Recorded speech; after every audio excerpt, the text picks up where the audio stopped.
Good morning मित्रांनो, हा माझा तिसरा व्लॉग आहे. तर आज मी चाललोय कामाला. आज बुधवार आहे. तर कामाला जाऊन तुम्हाला दाखवतो मी कसा ट्रेनने प्रवास करतो. या बघूया. तर ही आली आता आपली ट्रेन. आता या ट्रेनमध्ये आपल्याला चढायचं आहे. चला ट्रेनमध्ये चढूया. तर मी ट्रेनमध्ये चढलेलो आहे. ट्रेनमध्ये चढल्याच्या नंतर बघू शकतो तुम्ही किती गर्दी आहे.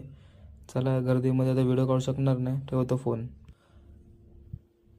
पूर्णपणे काम करून थकून आल्यानंतर संध्याकाळी घरी चाललोय. आणि संध्याकाळी घरी चाललोय बघा कसाराला किती गर्दी, कसा ट्रेनला बघू शकता. कसं तरी ट्रेनने प्रवास करून घरी आलो. घरी आल्यानंतर एक्सरसाइज चालू केला, कारण की आज आपल्याला स्ट्रेचचं वर्कआउट करायचं आहे. चेस्टसाठी आपल्याला स्ट्रेचिंग आणि थोडे फिटनेस म्हणजे बॉडी गरम करावी लागेल. त्यासाठी आपण वर्कआउट करत आहोत. हे आहे मिडल चेस्ट वर्कआउट, हे आहे अपर चेस्ट वर्कआउट. तुम्ही बघू शकता 20 रेप्युटेशन आणि 2 सेट. त्यानंतर आपण घेतलं बेंच मार्क्समध्ये 20 रेप्युटेशन 2 सेट. आजसाठी एवढं बस झालं. हे आहे आजचा